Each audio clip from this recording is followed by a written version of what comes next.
حضرت عیسیٰ علیہ السلام کے پاس ایک شخص آیا، کہنے لگا میں نے آپ کے ساتھ رہنا ہے، میں نے ہمیشہ آپ فرمانے لگے میں ضرور ساتھ رکھوں گا پر دنیا داری کا مطالبہ نہ کرنا جی۔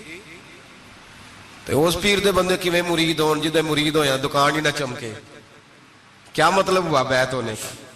اتنی دیر کے مرید ہوئے ہیں تو کوئی فائدہ نہیں ہوا، نہ کاروبار چمکا نہ دکان بنی۔ الٹا پیر صاحب کہتے ہیں سود بند کر دو، دھوکے بند کر دو، فریب بند، جت ہوندہ پہ تو بھی نہیں ہون دے دے، کیا فائدہ ہے نا جی؟ تو کوئی مکر فریب ہی نہیں، دجل ہی نہیں، سادہ سادہ کام کیسے ہوگا؟ حضرت عیسیٰ علیہ السلام کہنے لگے میرے ساتھ رہنا ہے تو دنیا داری سے، بولیے دنیا داری سے بچنا۔ کہنے لگا جی بالکل صحیح ہے۔ آپ فرمانے لگے چلو ٹھیک ہے۔ حضرت عیسیٰ نے چاہا کہ اس کا امتحان کریں، فرمایا پہلے دن وہ آیا ہے صحبت صلح میں رہنے کے لیے، خیر سیکھنے کے لیے۔ حضرت عیسیٰ علیہ السلام فرمانے لگے کتنی روٹیاں کھائے گا؟ کہنے لگا ایک۔ آپ نے 3 روٹیاں منگوائی، ایک خود کھائی، ایک اس کو کھلائی، تیسری وہیں رکھی اور جناب عیسیٰ دریا پہ وضو کرنے تشریف لے گئے۔ واپس آئے تو روٹی کوئی نہیں تھی وہاں۔ فرمایا روٹی کس نے کھائی ہے؟ کہنے لگا کوئی پتہ نہیں۔ جناب عیسیٰ علیہ السلام نے نا اس کو معجزہ دکھایا۔ ایک ہرن جا رہی تھی، اس کے ساتھ 2-3 چھوٹے چھوٹے بچے تھے۔ حضرت عیسیٰ علیہ السلام نے ہرن کا ایک بچہ پکڑا، اس کو ذبح کیا۔ ہرن بھی کھڑی ہو گئی، باقی بچے بھی کھڑے ہو گئے۔ ذبح کیا اور ذبح کر کے اس کا گوشت بھونا، اس کو بھی کھلایا، خود بھی اتنا کھایا کہ سیر ہو گئے، ڈکار آنے لگے۔ فرمایا کھایا نا تم نے؟ لگا حضور کھایا ہے۔ فرمایا پیٹ میں ابھی ہے کا ہے؟ ہرن کے بچے کی ہڈیاں پڑی ہوئی تھی۔ جناب عیسیٰ نے ساری ہڈیاں کٹھی کر کے فرمایا کم باذن اللہ، اللہ کے حکم سے کھڑا ہو جا۔ وہ ہرن کا بچہ پھر زندہ ہو گیا۔ آپ فرمانے لگے ہرن کے بچے کا گوشت تیرے پیٹ میں بھی ہے، میرے پیٹ میں بچہ وہ جا رہا ہے، اب تو بتا دے روٹی کس نے کھائی ہے، اب تو بتا دے۔ کہنا جی کوئی پتہ نہیں، مجھے پتا۔ حضرت عیسیٰ علیہ السلام اس کو ساتھ لے گئے، دریا کے اس پار جانا تھا۔ فرمایا ہاتھ پکڑا چلو گزرو۔ دریا میں پیر رکھا، اس کا بھی اپنا بھی۔ کہنے لگا جی ڈوب جاؤں گا۔ فرمایا تو میرے ساتھ ہے، تجھے معجزہ دکھانا ہے، اللہ کی قدرت دکھانی ہے۔ پیر رکھا دریا میں، پیدل چلتے ہوئے دوسرے کنارے چلے گئے، کوئی ڈوبا نہیں، پیر بھیگا نہیں۔ فرمایا اتنی بڑی تو نے معجزہ دیکھا ہے، اب تو بتا دے روٹی کس نے کھائی ہے؟ کہنے لگا جی پتا، مجھے خبر، حالانکہ سانو سارا ہی پتا ہوتا ہے، پتا نہیں مجھے، بولے بن جاتے ہیں نا منٹ میں۔ حضرت عیسیٰ کہنے لگے میں اللہ کا پیغمبر ہوں، مجھے منوانا آتا ہے۔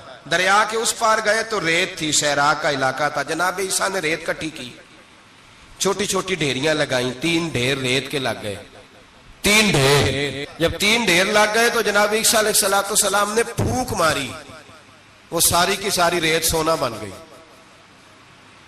حضرت عیسیٰ علیہ السلام کہنے لگے یہ 3 حصے ہیں سونے کے، ایک حصہ میرا ہے، ایک تیرا ہے، اور تیسرا اس کا جس نے تیسری روٹی کھائی ہے۔ کہنے لگا جی میں نے ہی کھائی ہے۔ تیسرا حصہ اس کا جس نے تیسری روٹی کھائی۔ کہنے لگا جی روٹی؟ فوراً مان گیا، بے قدرہ کچھ قدر نہ جاتی، کیتی خوب تسلی ہو، اے دنیا دار پجاری زردے کتیاں دے گل ٹلی ہو، میں نے ہی کھائی ہے۔ وہ میاں صاحب کمال کر گئے، اور ایک شخص لے گیا میاں محمد بخش علیہ رحمہ کو تانگے پہ بٹھا کے، کہنے لگا یہ پہلی بھی میری، وہ بھی میری، وہ باغ بھی میرا، یہ میرے چاچے کی، وہ میرے تائے کی، یہ میرے دادے کی، بڑے مالدار ہیں۔ آپ فرمانے لگے چل چھوڑ کوئی اور بات بھی کر۔ نہیں جی نہیں، وہ فلانی شے بھی میری۔ آپ فرمانے لگے یہ بتا تجھ سے پہلے کس کی تھی؟ کہنے لگا فلانے سے خریدی ہے۔ فرمایا اس سے پہلے کس کی تھی؟ چپ کر گیا۔ آپ فرمانے لگے دانش مندہ نہ کم نہ ہی دل دنیا نہ لانا، اس بوٹی کئی خامن کیتے، جو کیتا سو کھانا، چھوڑ اس کی بات نہ سنا، اس کا تو کبھی کوئی مالک ہوتا ہے کبھی کوئی ہوتا ہے۔ کہنے لگا جی میں نے ہی کھائی ہے روٹی۔ تو حضرت عیسیٰ کہنے لگے تو نے ظلم کیا، نبی کی صحبت پر تو نے ایک روٹی کو فوقیت دی، ایک روٹی، اور مجھے دھوکہ دیا اللہ کے پیغمبر کو۔ فرمایا جا میں نے مال کا کیا کرنا ہے، سارا ہی سونا تیرا ہے، 3 ڈھیریاں تو ہی رکھ لے۔ حضرت عیسیٰ کہہ کے گزرے تو پیچھے سے ڈاکو آ گئے، تلواریں ہاتھ میں، 2 ڈاکو، سونا پڑا ہوا دیکھا۔ کہنے لگے تیرا ہے؟ کہا میرا ہے۔ کہنے اٹھ دوڑ جا تجھے قتل کر دیں گے۔ منت کرنے لگا، کہنے لگا یار اس طرح کرو نا، بانٹ کے کھاتے ہیں، بانٹ کے کھا لیتے ہیں۔ بات طے ہو گئی، ایک ایک ڈھیری کے مالک ہو گئے۔ اب وہ بات چیت ہونے لگی، نام پتہ واقفیت ہو گئی, تعارف ہو گیا. اب وہ جو 2 ڈاکو تھے ان کو وہ شخص کہنے لگا بھوک لگی ہے یار کو روٹی کھاؤ, کچھ پیسے دے کے ایک کو بھیجا. وہ جو 2 ڈاکو تھے ان میں سے جو کمزور تھا اس کو بھیجا کہ جاؤ کھانا لے کے آؤ. وہ کھانا لینے گیا تو پیچھے سے کہنے لگا تیرا رشتہ دار ہے؟ کہا نہیں. کوئی تعلق؟ کہنے لگا کوئی نہیں. آدھا حصہ کیوں دیتے ہو؟ کہنے لگے کمزور سا بندہ ہے, روٹی شوٹی لا دیتا ہے, میرے کام شام کرتا ہے, تو میں اس کو آدھا. اس نے کہا دفع کرو, چھوٹے چھوٹے کام کرتا ہے تم آدھا حصہ دیتے ہو, آتا ہے تو پکڑ کے قتل کر دیتے ہیں, سونا آدھا آدھا بانٹیں گے. ٹھیک ہو گیا جی. وہ جو روٹی لینے گیا تھا وہ بھی کہنے لگا مجھے تو نوکر سمجھا ہوا ہے نا, کھانے میں لاؤں, پانی میں لاؤں, بستر میں بچھاؤں. آج اتنا سونا ہاتھ آیا, بڑا ڈاکہ لگا, ان کو قتل کرتا ہوں نا دونوں کو, تو سونا میں قبضے میں کرتا ہوں. اس نے بھی دھوکہ دینے کا ارادہ کیا, کھانے میں زہر ملایا. امام راضی فرماتے ہیں وہ زہر ملا, کھانا لے کے پہنچا, روٹی رکھی تھی, ان دونوں نے یک بارگی حملہ کیا, اسے قتل کر دیا. قتل کر کے لاش دریا میں پھینکی, مست ہو کے کھانے لگے. جب سیر ہوئے تو پھر پیٹ کٹنے لگا, انتڑیاں ٹوٹنے لگی, ناک منہ کان ہر چیز سے خون نکلنے لگا. چیخے مارتے کوئی سارا سونا لے لے ہمیں بچا لے, سارا کچھ لے لے جان بخش دے. رونے لگے, تڑپنے لگے, لیکن اب کوئی بچانے نہیں آیا, کوئی داد رسی کو نہ آیا. تینوں لاشیں ایک دریا میں, دوسری وہاں, مر گئے, مردہ ہو گئے. حضرت عیسیٰ علیہ السلام چند گھنٹوں کے بعد گزرے تو لوگوں نے کہا حضور یہ کیا ہے؟ فرمایا دنیا داری کا انجام, لالچ کا انجام, دھوکے کا انجام, فریب کا انجام. او بھائی بیماری لگ گئی سیٹھ صاحب کو, مالدار صاحب کو, چودھری صاحب بیمار ہو گئے, کروڑوں روپیہ پڑا تجوری میں, لیکن شفا کبھی خریدی نہیں جا سکتی, صحت کسی دکان سے ملتی نہیں, دھوکے سے اکٹھا کیا ہوا مال وہ پڑا ہے سامنے, لیکن اس کے منہ سے چند نوالے نہیں اتر رہے. یہاں تک حالات ہیں. ہماری عدالتوں کا اللہ حافظ ہے, اب وہاں کیس جاتے ہیں خلا کے, خلا کا کیس گیا, خاوند کے خلاف بی بی نے مقدمہ کر دیا. اب عورتیں اللہ ماشاءاللہ دھوکہ دیتی ہیں, ایڈریس غلط بتاتی ہیں. خاوند کو نوٹس گیا, اب اس کو ملے گا تو وہ عدالت میں آئے گا نا. میں آپ کو جینون کیس ایسے دکھا سکتا ہوں, میرے پاس لوگ مسئلہ پوچھنے آتے ہیں. غلط ایڈریس دیا, 3 پیشیوں پہ خاوند نہیں گیا تو عدالت نے طلاق کی ڈگری جاری کر دی. کسی فقہ کے کسی مفتی کے نزدیک طلاق نہیں ہوتی, لیکن عورتیں دوسرا نکاح کر کے پھر رہی ہیں. کسی سنے غور کرے, اس میں اختلاف بھی نہیں ہے, مسالک کا نکاح نہیں, لیکن طلاق. اب ہم نے دھوکہ دیا, بھائی دیکھیں میرے پاس طلاق ہے یونین کونسل کی, یہ میرے پاس طلاق ہے عدالت کی, یہ میرے کیا کر. طلاق نکاح یونین کونسل کے ساتھ ہوتا ہے کہ خاوند کے ساتھ؟ اور بولے تو صحیح یار, کس کے ساتھ ہوتا ہے؟ تو طلاق یونین کونسل دے گی, خاوند دے گا؟ عجیب تماشا ہے. عدالت کے ساتھ نکاح ہوا کہ خاوند کے ساتھ؟ عجیب بات ہے بھائی. کسی جاؤ چوتھے آدمی سے کہو طلاق دے دے, کیسے طلاق ہو؟ موٹی سی بات ہے. اور لوگ آ کے گھر بسانا ہوتا ہے نا, اور اللہ معاف کرے اس دھوکے میں کئی دفعہ سرپرست بھی شامل ہوتے ہیں اور دلیلیں دیتے ہیں, کہتے جی نہیں پھر ڈالتے غلط ہے, پاکستان کا قانون. میں نے کہا مجھے کیا بتاتے ہو, پاکستان کے قانون عدالت کی میں بات ہی نہیں کرتا, میں تو رسول اللہ کی بات کرتا ہوں, تو نبی پاک کی بات کر رہا ہوں. جب مصطفیٰ کریم کا قانون آ گیا تو بات ختم ہو گئی, وہ کوئی سا بھی قانون ہو. دھوکہ اتنا عام ہے, فریب اتنا عام ہے, جھوٹ اتنا عام ہے, دجل اتنا عام ہے. لوگ ہر بات میں دھوکہ, دینداری میں دھوکہ, نکاح اور طلاق میں دھوکہ, ہر جگہ لوگ دھوکے کے ساتھ جینا چاہتے ہیں. فریب اور فراڈ کا لائسنس. اگر آپ ناراض نہ ہو جائیں, جس وکیل نے کیس پکڑا ہوتا ہے اسے پتا ہوتا ہے کہ جو آدمی میرے پاس لے کے آیا جھوٹا ہے کہ سچا ہے, پتا ہوتا ہے کہ نہیں؟ چلو ہونے کا مطلب ہے نہیں کہ تسی وکیلاں دے دوالے ہو جائے, لیکن یہ بتائیں اسے خبر ہوتی ہے کہ نہیں؟ نہیں تو کوئی نہیں پتا اس گل کا. پتا ہوتا ہے نا, تو پھر کیوں اس کا کیس لے کے عدالت میں جاتا ہے؟ پتا ہے نا سارا. جو گاہک ساتھ گئے ہوئے, اور ہمارے معاشرے میں تو مرد ہونے کی علامت ہے, مرد ہونے کی, چودھری ہونے کی علامت ہے کہ یار اگر کوئی غلطی کر کے آیا تو اس کی سپورٹ کرنی ہے. یہ مرد ہونے کی علامت ہے, یہ مرد ہونے کی علامت ہے. مرد وہ ہوتے ہیں جو سپورٹ کرتے ہیں دوستوں کے گناہوں میں, وہ مرد ہوتے ہیں. شرم آنی چاہیے, نظر جھک جانی چاہیے یہ بات کرتے ہوئے. میں یاروں کا یار ہوں, یار اگر گناہ میں الجھ جائیں گے تو میں سپورٹ کروں گا. چے مانا دارت. میرے نبی پاک صلی اللہ علیہ وسلم نے فرمایا اپنے بھائی کی مدد کر, چاہے وہ ظالم ہو یا مظلوم ہو. تو صحابہ نے کہا حضور ظالم کی مدد کیسے کریں؟ فرمایا اسے ظلم سے روک دو, یہ تمہاری مدد ہوگی اس کے حق میں. اسے منع کرو ظلم سے. کیا تو یہ مرد ہونے کی علامت ہے کہ میرا بھائی آ گیا تو جیسے کہے گا میں نے ویسے کرنا ہے؟ اس کا ہاتھ پکڑ, اسے منع کر, یہ تیری مردانگی کی علامت.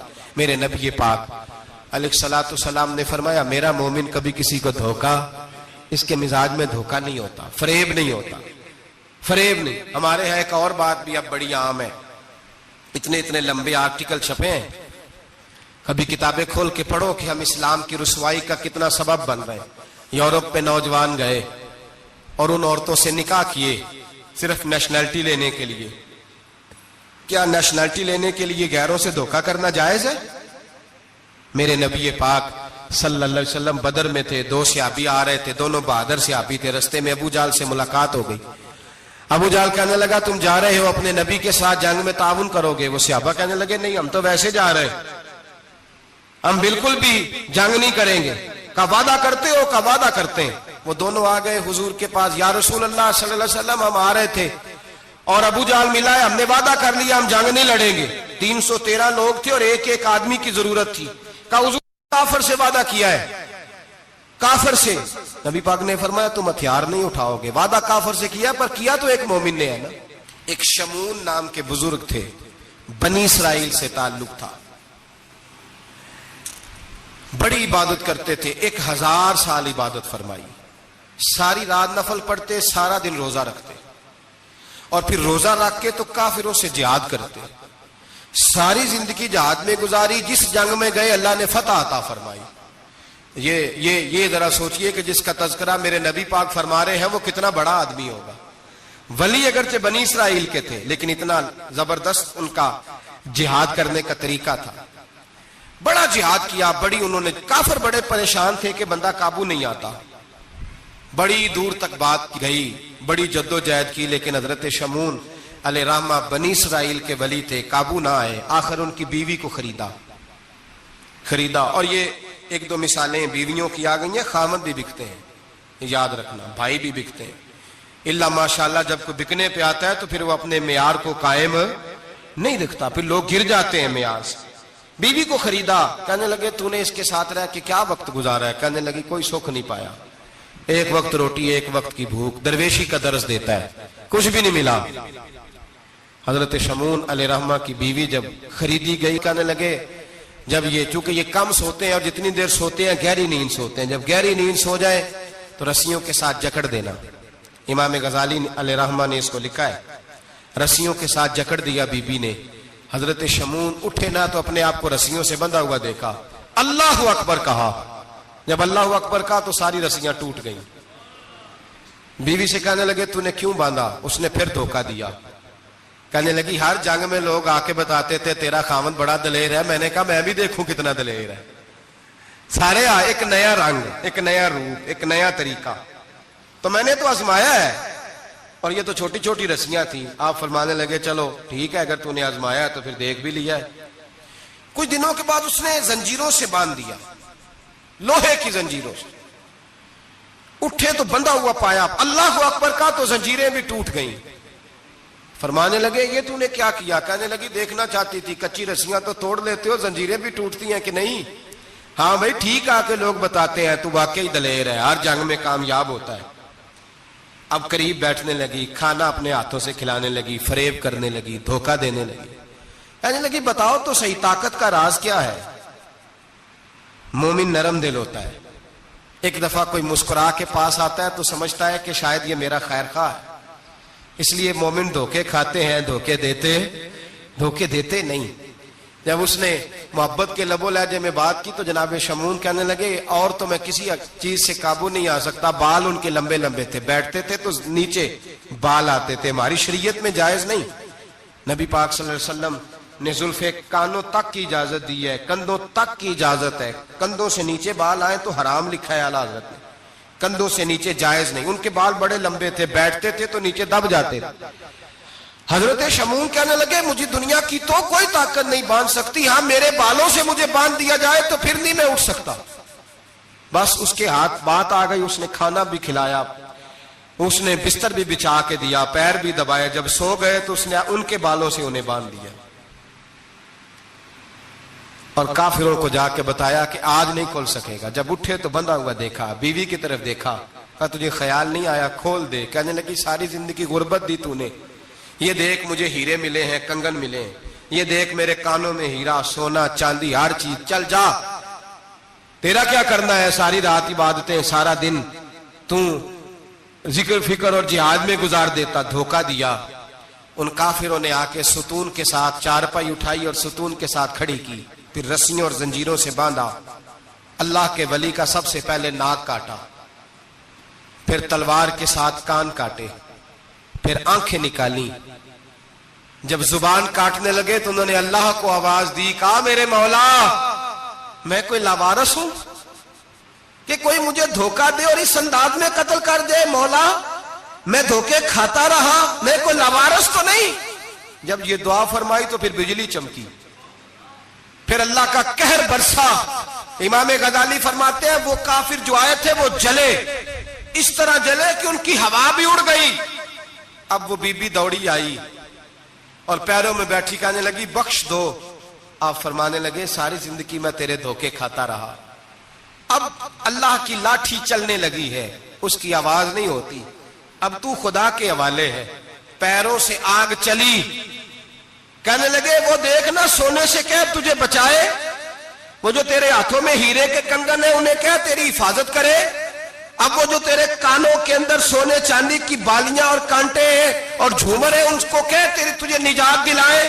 جلتی رہی، تڑپتی رہی، چیختی چلاتی رہی اور اس طرح چیخی کہ وہ خاک بنی، ہوا میں اڑی۔ اللہ نے اپنے ولی کی آنکھیں بھی دوبارہ عطا فرما دی، کان بھی دوبارہ عطا فرما دیے۔ اللہ تبارک و تعالیٰ نے پہلے سے زیادہ طاقت دی۔ وہ جب باہر نکلے تو اعلان کر رہے تھے لوگوں دیکھو دھوکہ والے جل گئے، تباہ ہو گئے، نام و نشان مٹ گیا، اور مجھے دھوکہ دیا گیا تھا تو اللہ نے مجھے پہلے سے زیادہ طاقتیں عطا فرما دی، پہلے سے زیادہ قوتیں۔